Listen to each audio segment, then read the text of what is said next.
What is the giant in your life? I want you to truly look at it. See it standing on the horizon of your ambition, a colossal shadow that mocks your every effort and paralyzes you with its sheer, overwhelming scale. For some of us, the giant is an insurmountable mountain of debt, a financial reality so crushing that it feels like a physical weight on our chests every single morning. For others, the giant is a chronic illness, a daily battle against our own bodies that drains our strength and whispers lies of hopelessness. Perhaps your giant is the crushing weight of your own self-doubt, a voice in your head that has become so loud and so constant that it has silenced the music of your own potential. Or maybe it is a fear of failure, a fear of rejection, a fear of the unknown that has become so powerful that it has kept you in the trenches, a terrified spectator in the great and glorious battle of your own life. We all have a giant, an obstacle so vast, so powerful, so terrifying that it seems to defy all logic, all hope, and all courage. It is the gatekeeper that stands between the life we are living and the life we were destined for. And today, we're going to learn how to kill it. We are going to journey back in time, to a dusty valley called Elah, to a moment of strategic stalemate and profound national fear.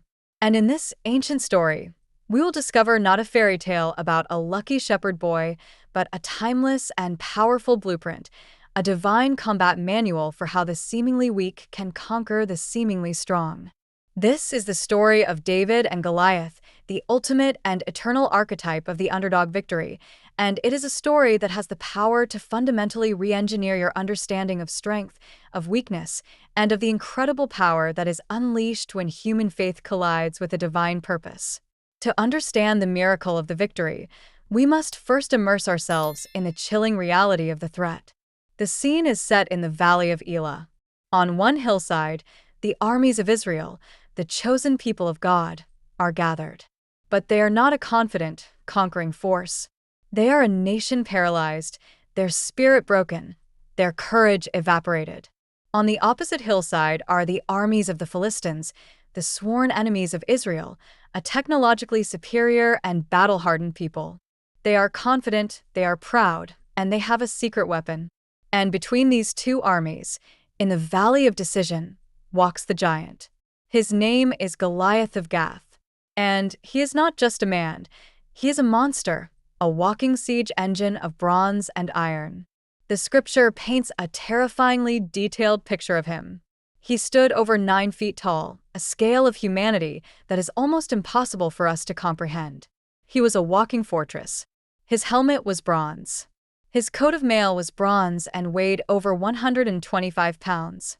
He had bronze greaves on his legs and a bronze javelin slung on his back.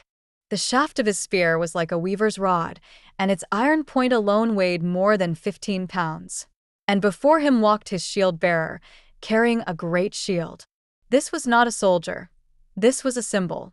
He was the physical embodiment of the world's definition of strength, size, power, technology, experience, and an intimidating presence that could win a battle before it even began. And for 40 days, a number that in the Bible always signifies a period of testing and trial, this giant strode into the valley every morning and every evening, and he engaged in a form of psychological warfare. His voice was a thunderstorm of ridicule, and he would issue his challenge. Choose a man and have him come down to me. If he is able to fight and kill me, we will become your subjects. But if I overcome him and kill him, you will become our subjects and serve us. He was not just challenging a soldier. He was defying the armies of Israel and, by extension, their God. And for 40 days, the armies of Israel did nothing. Their greatest warriors, their most seasoned soldiers, their own king, Saul, who was himself a head taller than any other Israelite, were all utterly paralyzed by what they saw. They were analyzing the threat. They were running the numbers. They were calculating the odds. And their analysis produced only one rational, logical, and completely faithless conclusion: fear. The entire nation was in a state of strategic and spiritual lockdown, a hostage to the taunts of a single man. It is into this atmosphere of national paralysis and suffocating fear that our protagonist arrives on the scene. And he is the most unlikely of heroes. He is not a soldier. He is not a warrior. He is a shepherd boy named David, the youngest of 8 sons, a boy who had been so overlooked that when the prophet Samuel had come to anoint the next king of Israel from his family, his own father hadn't even bothered to call him in from the fields. He arrives on the battlefield not on a mission of valor, but on a mundane errand. His father has sent him to bring some roasted grain and loaves of bread to his 3 older brothers, who were serving in the army, and to bring back a report of how they were doing. He is a delivery boy. He is an outsider. He is an underdog in every sense of the word. And as he arrives at the camp, he hears the commotion. He sees the armies are arrayed for battle. And he witnesses, for the first time, the terrifying spectacle of Goliath striding into the valley and shouting his defiant taunts. He then sees the reaction of the Israelite soldiers. They all run from him in great fear. But David's reaction is completely different. It is a reaction that is so alien to the atmosphere of the camp that it is like a spark of fire in a room full of damp kindling. He is not filled with fear. He is filled with a righteous indignation. He turns to the soldiers standing near him and he asks a simple, revolutionary question that will change the course of history. It is a question that reveals a completely different way of seeing the world. He asks, "Who is this uncircumcised Philistine that he should defy the armies of the living God?" Do not miss the genius of this moment. Do not miss the profound and paradigm-shattering power of this one question. This is the first and most crucial secret of the underdog's mindset. David did not see what everyone else saw. And because he did not see what they saw, he did not feel what they felt. Let us dissect the profound mindset shift that is embedded in David's revolutionary question. The soldiers of Israel, including their king, were operating on a purely horizontal axis. They were looking at the battle from a human-to-human perspective. They saw a 9-foot-tall Philistine giant, and they compared him to their own human stature. They saw his heavy bronze armor, and they compared it to their own inferior equipment. They heard his decades of battlefield experience in his voice, and they compared it to their own trembling fear. They were engaged in a process of comparative analysis, and from this logical, reasonable, and completely worldly perspective, Goliath was an unbeatable enemy. Their analysis was correct, but their premise was fatally flawed. They were trying to solve a spiritual problem with a physical equation, and the result was paralysis. David, on the other hand, was operating on a completely different axis. His perspective was not horizontal, it was vertical. He did not see the battle as a contest between an Israelite soldier and a Philistine soldier. He saw it as a contest between a defiant creature and the holy God of the universe. When he looked at Goliath, he did not see his height. He saw his spiritual status. This uncircumcised Philistine.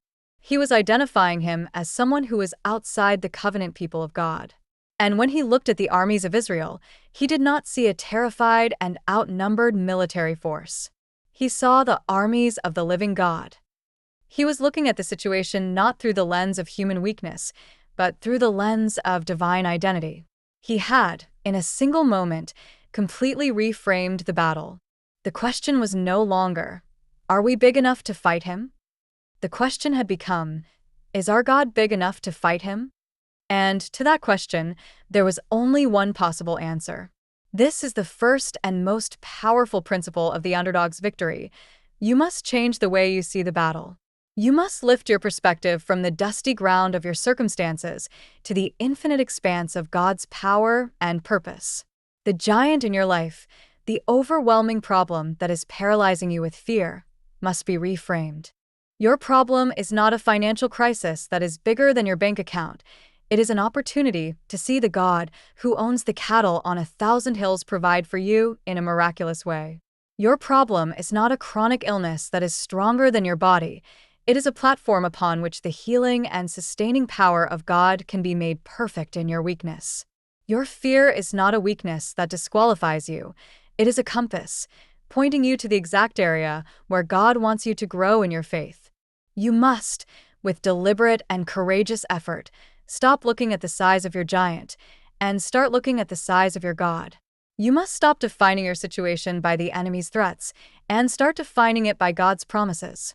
This is not a matter of positive thinking. It is a matter of theological realignment. It is about running a different mental software, a software that is based on the reality of a living, all-powerful, and covenant-keeping God. David was not denying the reality of Goliath's size. He was simply saying that his size was irrelevant in the face of the greatness of the God he was defying. As soon as David begins to speak this new and courageous language of faith, he is immediately confronted by the voice of cynical, worldly-wise criticism, and it comes from the place it so often does: his own family.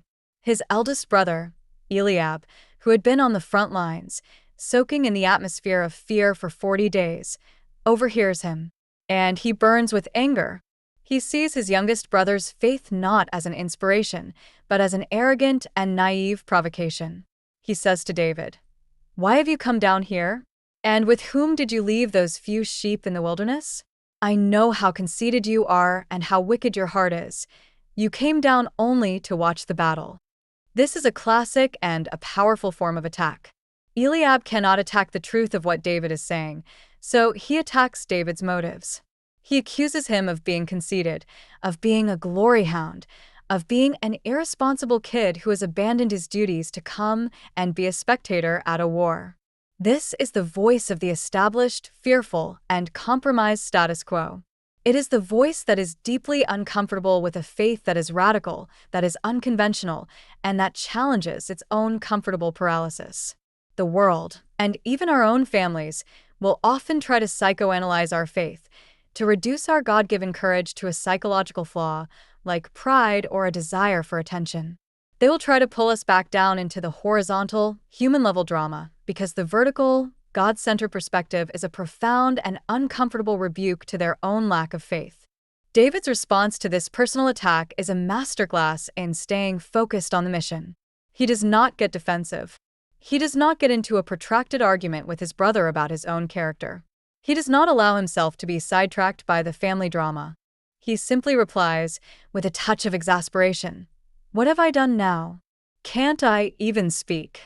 Or, as some translations put it, "Was it not but a word?" He dismisses the personal insult and immediately turns his attention back to the matter at hand, asking the same questions to the other soldiers. This is a crucial lesson for anyone who dares to speak a word of faith into a situation of fear. You will be misunderstood. Your motives will be questioned. You will be accused of pride, of naivety, of being unrealistic. And you have a choice. You can either get bogged down in the mud of defending your own reputation, or you can do as David did, refuse to be distracted, and keep your eyes fixed on the giant and on the God who is able to defeat him. The criticism of an Eliab is a test. It is a test to see if your faith is a genuine, God-centered conviction, or if it is a fragile, ego-driven performance that will crumble at the first sign of personal opposition. David passes this test with flying colors. David's persistent and courageous words eventually reach the ears of the one man who should have been speaking them all along: King Saul. The king summons the young shepherd boy. And Saul, like his soldiers, like David's own brother, is a man who is operating entirely on the basis of conventional, worldly wisdom. He is a military man, and he analyzes the situation with a military mind. He looks at David, this young, inexperienced boy, and he looks at Goliath, the seasoned, 9-foot champion of the Philistines. And he gives his logical, reasonable, and completely faithless assessment. You are not able to go out against this Philistine and fight him. You are only a young man, and he has been a warrior from his youth. This is the voice of experience. It is the voice of reason. It is the voice of the expert who has run the numbers and has concluded that the endeavor is impossible. It is the voice that we so often hear in our own lives, from others and from within our own hearts. You're not qualified. You don't have the experience. You don't have the resources. Be realistic. Saul is not being malicious. He is trying to be protective. He is trying to save this brave but foolish young man from certain death. And it is in David's response to Saul that he reveals the second and most crucial element of the underdog's mindset, the source of his belief. David does not argue about military strategy. He does not try to prove his own strength or skill in conventional terms. Instead, he opens his personal file of past victories. He gives his resume of faith. He says to Saul, "Your servant has been keeping his father's sheep. When a lion or a bear came and carried off a sheep from the flock, I went after it, struck it, and rescued the sheep from its mouth. When it turned on me, I seized it by its hair, struck it, and killed it. Your servant has killed both the lion and the bear. This uncircumcised Philistine will be like one of them, because he has defied the armies of the living God. The Lord who rescued me from the paw of the lion and the paw of the bear will rescue me from the hand of this Philistine." This is not a boast. This is his evidence. This is a legal argument, presenting historical precedent. His faith is not a blind, irrational hope. It is a reasoned conclusion, based on the data of his own lived experience. The lonely, unseen pastures were his training ground. The battles with the lion and the bear, which no one else saw, were his divine preparation for this public moment. He had a track record of facing impossible odds and, through his faith in God, emerging victorious.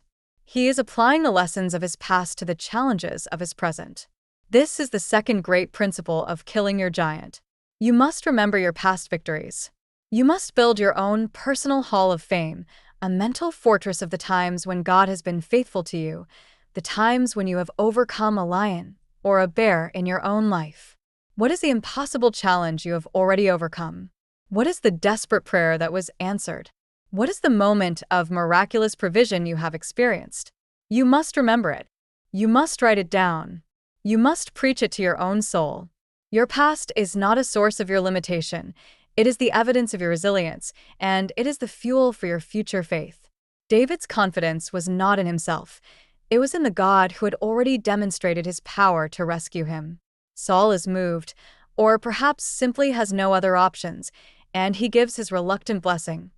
"Go, and the Lord be with you." But he cannot fully let go of his worldly mindset.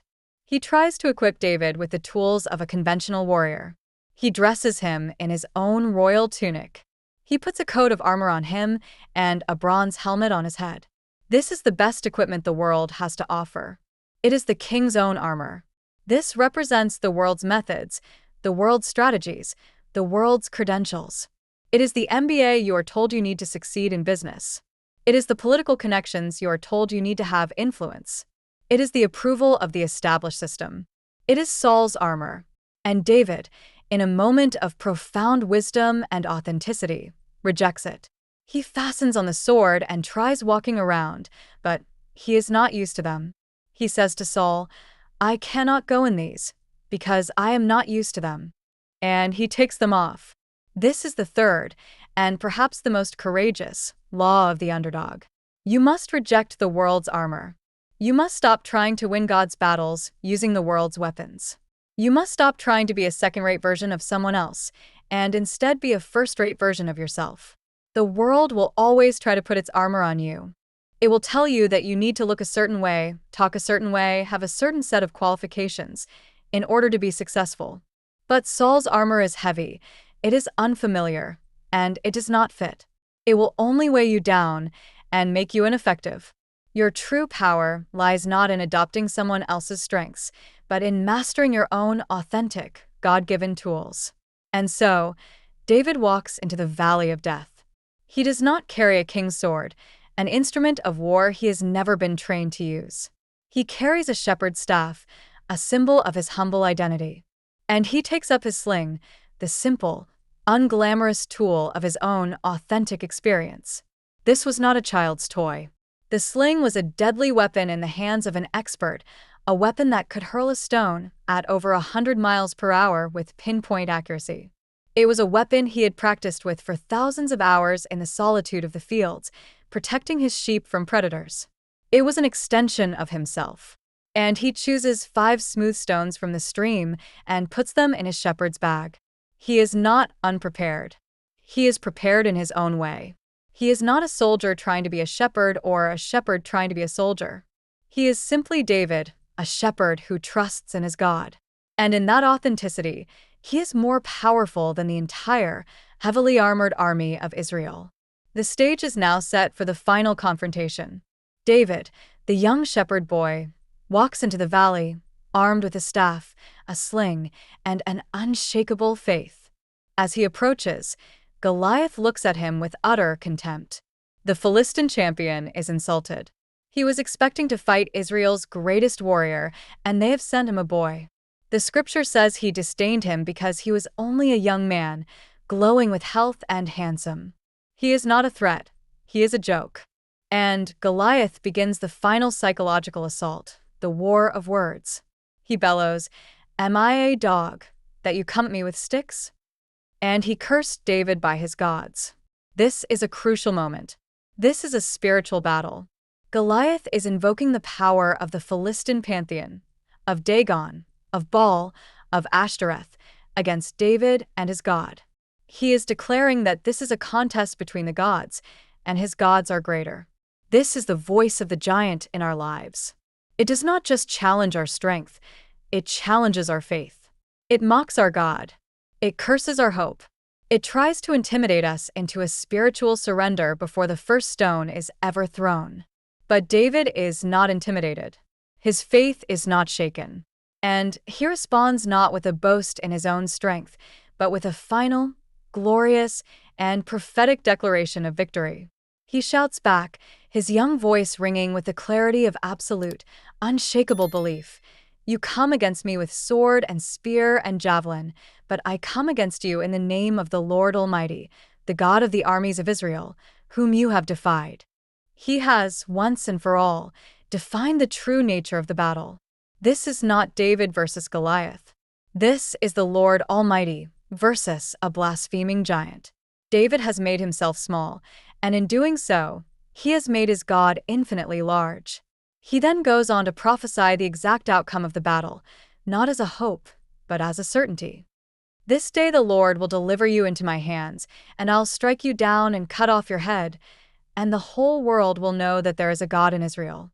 All those gathered here will know that it is not by sword or spear that the Lord saves, for the battle is the Lord's, and he will give all of you into our hands." His motivation is not personal glory. It is not about making a name for himself. It is about making a name for his God. He has already won the battle in his own mind, in the arena of his faith. The physical confrontation is now just a formality, a public performance of a victory that has already been secured in the spiritual realm. With the words of victory still hanging in the air, the time for talking is over. The time for action has come. And it is here that David demonstrates the fourth and final, and most courageous, element of the underdog's mindset. As the great Philistine champion, Goliath, moves closer to attack him, David does not stand his ground. He does not retreat. He does not hesitate. The scripture says that David ran quickly toward the battle line to meet him. He ran. He closed the distance. He charged. He ran towards the very thing that the entire battle-hardened army of Israel had been running away from for 40 days. This is the physical manifestation of his faith. It is the moment when belief becomes behavior. Faith that does not lead to action is not faith at all. It is a mere intellectual assent, a dead opinion. At some point, you have to stop analyzing the giant, you have to stop talking about the giant, and you have to start running towards the giant. This is the final act of surrender and of trust. It is the moment you commit, the moment you step out of the boat, the moment you leave the safety of the trenches and charge into the no-man's land of the valley of decision. The moment of your greatest fear is always the moment of your greatest opportunity for growth. And as he ran, he reached into his bag. He was not panicking.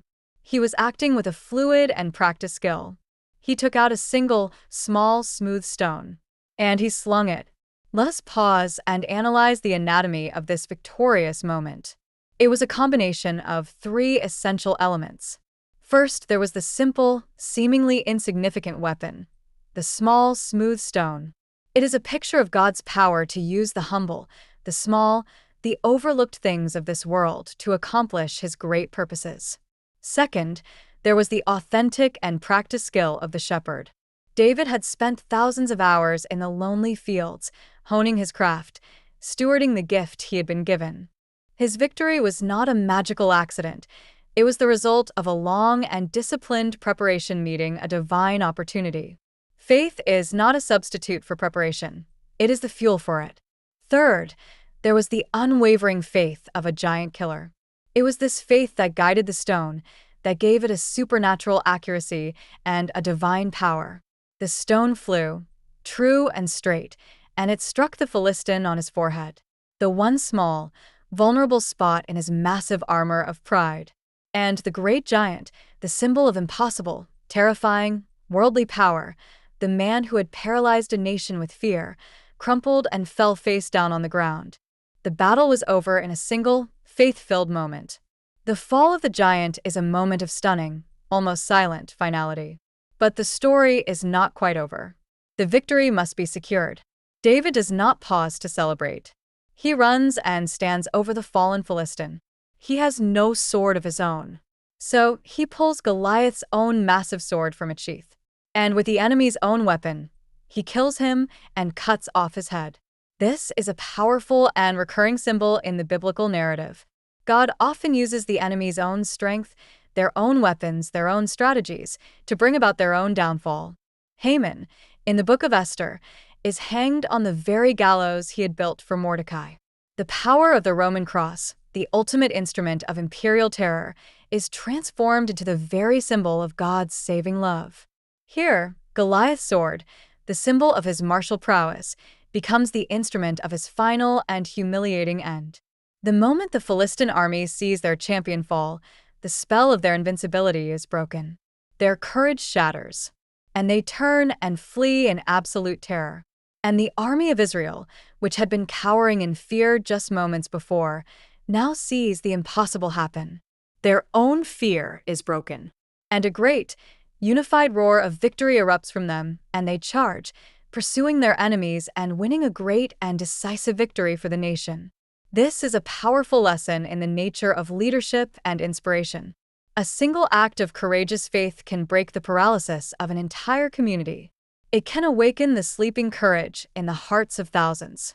One person who is willing to run towards the giant can inspire a whole army to follow. Our personal battles of faith are never just personal. They have the power to create a ripple effect of courage and liberation for all those who are watching. The story of David and Goliath is not just the story of a private victory. It is the story of a national deliverance that was sparked by the faith of a single, unlikely individual. It is a timeless reminder that you may not feel like a leader. You may feel like the youngest, the smallest, the most insignificant. But your act of faith, your decision to face your giant, may be the very thing that your family, your community, your generation is waiting for to find their own courage. The story of David and Goliath has endured for 3,000 years, not just as a historical account, but as the foundational and eternal archetype of the underdog victory. It is a story that is written into the very DNA of the human spirit. It taps into a deep, universal, and powerful longing to see the small defeat the great, to see the just triumph over the unjust, to see the humble overcome the proud. Every time we cheer for the small-town sports team that defeats the big-city dynasty, every time we are inspired by the story of a small startup that topples a corporate giant, every time we are moved by the biography of a person who overcame impossible odds to achieve greatness, we are hearing an echo of the story of David and Goliath. It is a story that gives us permission to hope. It is a story that gives us a framework for believing in the possibility of the impossible. It is a story that fundamentally redefines our understanding of what it means to be strong and what it means to be weak. The world has a clear and a brutal definition of strength. It is the definition embodied by Goliath. Strength is size, it is power, it is heavy armor, it is advanced weaponry, it is a loud and intimidating voice. It is measured by external, visible, and quantifiable metrics. And in this worldly economy of power, the weak are destined to be victims.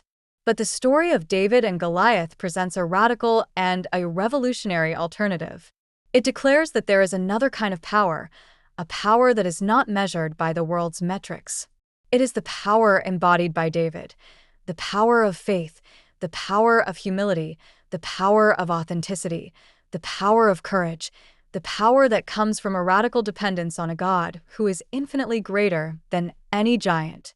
In God's economy, the categories are turned upside down.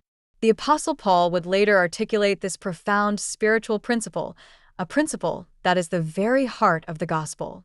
He says that God chooses the foolish things of the world to shame the wise. God chose the weak things of the world to shame the strong. And he explains why, so that no one may boast before him. David's victory is the Old Testament's most powerful illustration of this truth. His very weakness, his smallness, his lack of conventional strength, was the perfect and necessary platform for the power of God to be displayed in a way that was undeniable. If a great Israelite warrior had defeated Goliath, it would have been a story about a great warrior. Because a small shepherd boy defeated Goliath, it became a story about a great God. In the economy of the kingdom of God, our perceived weaknesses are not our disqualification. They are often our greatest qualification. This is one of the most liberating and counterintuitive truths in all of Scripture. Our weakness serves a profound spiritual purpose. It empties us of our pride. It crushes our self-reliance. It forces us to a place of desperation where we are finally able to recognize our need for a power that is outside of ourselves. It is only when we have reached the end of our own strength that we are in a position to receive the fullness of God's strength. As long as we are still trying to wear Saul's armor, as long as we are still trusting in our own abilities and our own credentials, we are a hindrance to the work that God wants to do through us. God cannot fill a hand that is already clenched into a fist of self-sufficiency. He can only fill a hand that is open and empty. David's weakness, his youth, his humble status as a shepherd, was the very thing that kept him from trusting in himself. He had no impressive resume to rely on, no heavy armor to protect him. All he had was his history with God and the simple tools in his hand. And that was enough. The Apostle Paul, who was arguably one of the most brilliant and gifted human beings in history, had to learn this same lesson. He speaks of a thorn in his flesh, a weakness that he pleaded with God to remove. And God's reply to him was this: "My grace is sufficient for you, for my power is made perfect in weakness." And Paul's conclusion is the very conclusion that David lived out in the valley of Elah. "Therefore I will boast all the more gladly about my weaknesses, so that Christ's power may rest on me. That is why, for Christ's sake, I delight in weaknesses, in insults, in hardships, in persecutions, in difficulties. For when I am weak, then I am strong." This is the great paradox of the spiritual life. It is a call to stop hiding our weaknesses, to stop being ashamed of them, to stop seeing them as a liability. It is a call to see them as a divine opportunity, as the very place where the power of God can be most powerfully displayed. The giant in your life may be highlighting a profound weakness in you, but that weakness is not a sign that you'll be defeated. It is an invitation to find a strength that is not your own. This pattern of the underdog victory, of God's power being made perfect in weakness, is not an isolated incident. It is a recurring theme that is woven throughout the entire tapestry of the biblical narrative. It is, in many ways, the central plotline of God's story. We see it in the life of Jacob, the younger brother, the supplanter, who wrestles with God and is broken, and from that place of a limp, he becomes Israel, the father of a nation. We see it in the life of Joseph, the young, arrogant dreamer who is thrown into a pit, sold into slavery, and falsely imprisoned, and from that place of utter powerlessness, he is raised up to save the world. We see it in the story of Gideon, the fearful man who is hiding in a winepress, who is called to lead a tiny army of 300 men against an innumerable horde of Midianites, and who wins a great victory not through swords, but through trumpets, torches, and clay jars. We see it in the story of Esther, the orphan girl from an exiled minority, who is placed in the heart of a pagan empire and, through her quiet courage, saves her entire people from genocide. And this pattern finds its ultimate and most glorious fulfillment in the person and the work of Jesus Christ. The story of the gospel is the ultimate David and Goliath story. Jesus is the ultimate underdog. He was born not in a palace, but in a stable. He was raised not in a capital city, but in the obscure, despised town of Nazareth. He had no formal training, no political power, no military might. His army was a small and often faithless band of 12 uneducated fishermen. And he came to confront the ultimate Goliath, the great giant that has held all of humanity in a state of fear and bondage, the giant of sin, of death, and of the devil himself. And how did he fight this giant? Not with the armor of the world, not with legions of angels. He rejected the sword. He embraced the cross. The cross was his sling and his stone. It was a symbol of ultimate weakness, of shame, of suffering, of defeat in the eyes of the world. It was the place where the power of the enemy seemed to be triumphant. But in that moment of ultimate weakness, the greatest victory in the history of the universe was won. Through his sacrificial death, Jesus disarmed the powers and authorities. He paid the penalty for our sin. He conquered the power of death by rising from the grave. And he used the enemy's own greatest weapon, death, to bring about its own destruction. The story of David and Goliath is a story that is constantly pointing us forward to the cross. It is a story that prepares our hearts to understand the upside-down logic of the kingdom of God, a kingdom where the weak are strong, where the foolish are wise, and where the greatest victory is won through a humble and a sacrificial love. If we are to understand how to apply the David and Goliath principle to our own lives, we must also understand the psychology of the giant. Goliath's greatest strength was also the source of his greatest weakness. His entire life and identity were built upon a foundation of physical power and intimidation. And this made him incredibly vulnerable. First, his pride made him arrogant and contemptuous.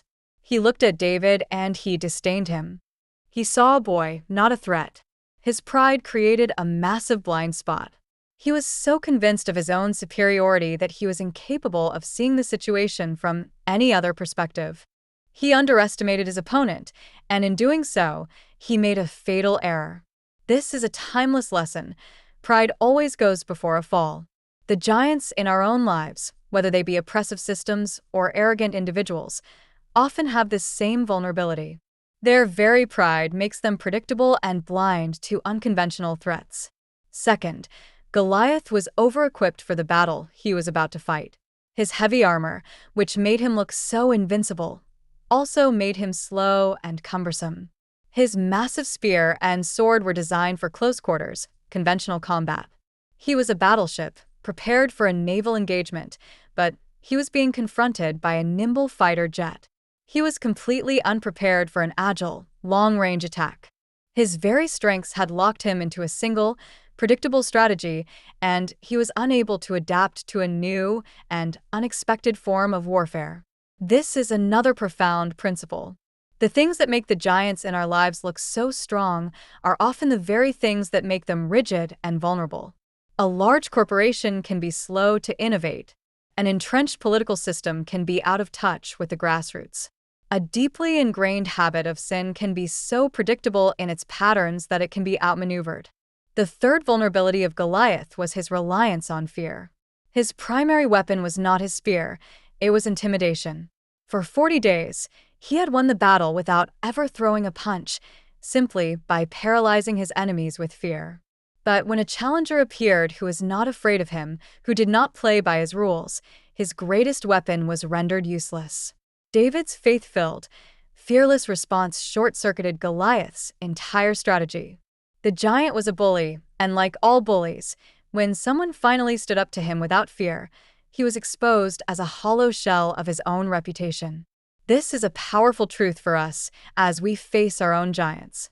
Fear is the oxygen that our giants breathe. When we starve them of our fear, when we refuse to be intimidated by their taunts, we have already won a significant part of the battle. We must learn to see our giants not with the eyes of fear, but with the eyes of faith, recognizing their hidden vulnerabilities and the ultimate fragility of their pride-based power. In contrast to the psychology of the giant, let us examine the psychology of the underdog, the mindset of David. His apparent disadvantages were, in fact, his greatest strategic advantages. His small size and lack of armor, which made him look so weak, actually made him incredibly agile and mobile. He was a moving target, not a stationary fortress. He was able to dictate the terms of the engagement, to fight a battle of speed and distance rather than a battle of brute force. This is the advantage of nimbleness. The underdog is not tied down by the heavy armor of tradition, of bureaucracy, of a reputation to uphold. They are free to be creative, to be unconventional, to innovate. David's experience as a shepherd, which seemed so irrelevant to a military context, was actually the perfect training for this specific battle. He was an expert marksman with a long-range weapon. He knew how to protect a flock from predators, which required courage, vigilance, and an ability to act decisively. He was not an amateur. He was a specialist in a different kind of warfare, and his specialized skill set was perfectly suited to exploit Goliath's weakness.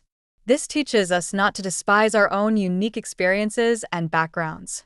The very things that make you different, the skills you have learned in the lonely pastures of your own life, may be the very tools that God has been sharpening for the unique Goliath He has called you to face. But the most powerful psychological advantage that David possessed was that he had absolutely nothing to lose and everything to gain. The entire army of Israel was already defeated in their own minds. The situation could not get any worse. This freed David to be audacious, to be bold, to take a risk that no one else was willing to take. He was not constrained by a fear of failure, because failure was already the assumed outcome for everyone else. This is the paradoxical freedom of the underdog. When you are at the bottom, the only way to go is up. When you have nothing to lose, you are free to risk everything. This is a mindset that is incredibly powerful. It is the mindset of the entrepreneur who starts a business in their garage. It is the mindset of the artist who creates for the love of the art, not for the approval of the critics.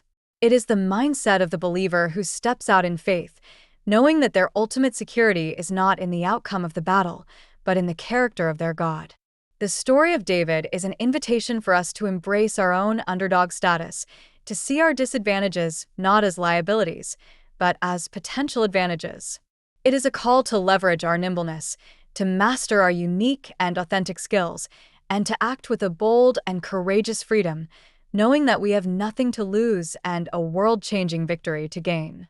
The story of David and Goliath is not just a story about an individual hero, it is also a powerful commentary on the role of community and the contagious nature of both fear and faith. For 40 days, the army of Israel was in the grip of a collective paralysis. Fear is a highly contagious virus. When the leaders are afraid, when the strongest warriors are afraid, that fear trickles down and infects the entire community. It creates a narrative of defeat, an atmosphere of hopelessness, where the giant's power is magnified and God's power is forgotten. The soldiers were trapped in an echo chamber of their own terror, reinforcing each other's unbelief. This is a picture of a community that has lost its way, a community that has taken its eyes off of God and has become fixated on the problem. But faith, as it turns out, is also contagious. And sometimes, all it takes is a single, dissenting voice, a single individual with the courage to see the situation differently, to break the spell of collective fear. David's arrival in the camp was like the introduction of an antibody into a diseased body. His faith-filled question, "Who is this uncircumcised Philistine?" was a direct challenge to the dominant narrative of defeat. It was a reminder of their true identity as the armies of the living God. It was a spark of light in a great darkness. And his subsequent action, his decision to run towards the giant, was the moment that fanned that spark into a flame. When the people saw their unlikely champion fell the giant, it was as if a dam of fear broke within them. The paralysis was shattered, and a great, unified roar of courage and faith erupted from them. And they, who had been cowering on a hillside just moments before, now rose up as a mighty army and pursued their enemies. This is a profound lesson in the power of inspirational leadership. True leadership is not about having all the answers or being the strongest person in the room.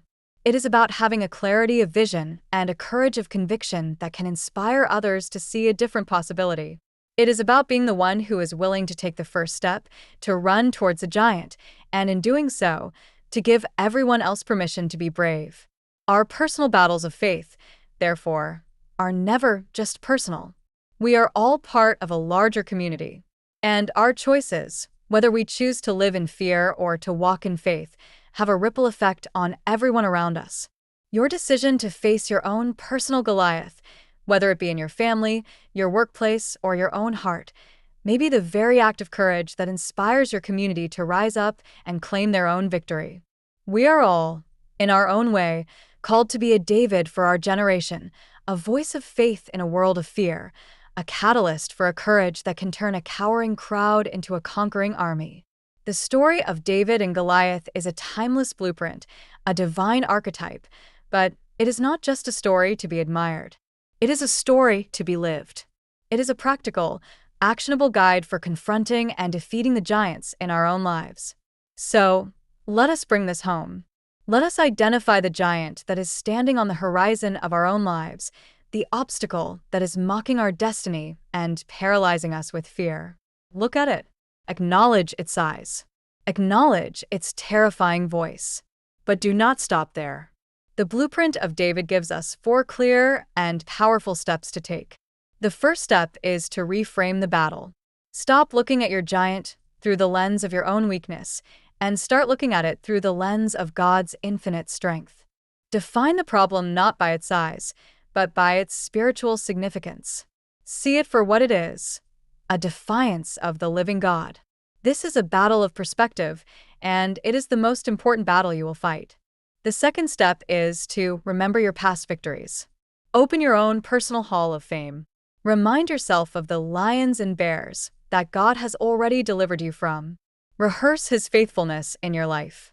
Build a solid, evidence-based case for why you can trust Him in this present battle. Your past is not a record of your failures. It is a resume of God's faithfulness. The third step is to reject the world's armor and to pick up your own authentic tools. Stop trying to be someone you are not. Stop relying on the world's methods and credentials to fight a spiritual battle. Identify the simple, authentic, God-given gifts in your own life, your sling and stones. What have you been practicing in the lonely fields of your own experience? Master those tools. Trust that they are enough. The fourth and final step is to run towards the battle. At some point, the analysis must stop and the action must begin. Put your faith into motion. Charge towards your fear. Close the distance between you and the thing you have been running from. This is the ultimate act of trust, the moment when you place the outcome entirely in the hands of God. This is the blueprint. It is simple, but it is not easy. It requires courage. It requires faith. It requires a radical reorientation of our entire way of seeing the world. But it is a blueprint that has been tested and proven in the Valley of Elah and in the lives of countless underdogs throughout history who have dared to believe that the God they serve is greater than the giant they face. The victory in the Valley of Elah was the defining moment of David's young life. It was the public unveiling of a character and a faith that had been forged in the lonely, unseen years of his youth, shepherding his father's flock. This battle was the pivot point, the event that launched him from the obscurity of a shepherd's field into the destiny of a king.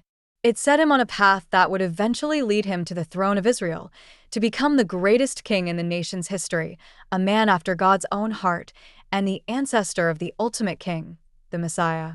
The way we handle our Goliath moments has a profound and often decisive impact on the trajectory of our entire lives.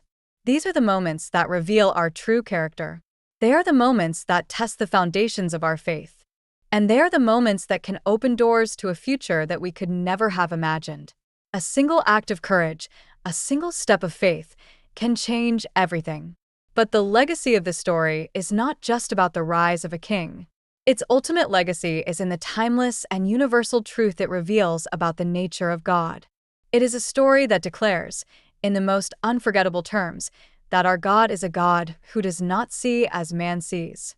Man looks at the outward appearance, at the size, at the strength, at the armor. But the Lord looks at the heart. He saw in David, the overlooked shepherd boy, a heart of faith, a heart of courage, a heart that was zealous for the glory of God's name. And that is what He is looking for in us. He is not looking for our impressive resumes or our flawless track records. He is looking for a heart that is willing to trust Him, a heart that is willing to step out of the boat, a heart that is willing to run towards a giant. The story of David and Goliath is an eternal invitation. It is an invitation to stop being a paralyzed spectator in the great and glorious battle of your own life. It is an invitation to a different way of living, a life of courageous faith, of radical dependence, of a quiet confidence that is rooted not in our own abilities, but in the limitless power and the unwavering faithfulness of our God. The final, enduring truth of this archetypal story is that the greatest battles of our lives are not won with the strength of the body, but with the mindset of the soul. The victory over Goliath was won in David's heart and mind long before the first stone was ever slung. It was won in the moment he chose to see the battle through the eyes of faith. It was won in the moment he chose to remember God's past faithfulness. It was won in the moment he chose to trust his own authentic gifts over the world's counterfeit armor. And it was won in the moment he chose to run towards his fear rather than away from it. This is the great and empowering message of the story. The power to defeat the giants in your life is not a matter of changing your external circumstances. It is a matter of changing your internal perspective. It is a call to a radical and a courageous re-engineering of your own mind. So, I ask you one last time to look again at the giant in your life. Stop focusing on its size. Stop listening to its taunts. Stop being mesmerized by its armor. And start focusing on your own internal power, the power that comes from a rightly ordered soul, a soul that is anchored in the reality of a living God. Reframe the battle. Remember your past victories. Reject the world's armor. And declare victory in your own mind before you ever step onto the field. And then, with all the faith of a shepherd boy and all the courage of a king, you must run towards the battle. You must charge. For the battle is not yours, but the Lord's. And he has never, ever lost a fight. The God who delivered Goliath into the hands of a boy is the same God who is with you today. And he is just waiting for you to pick up your stone, to take aim, and to run.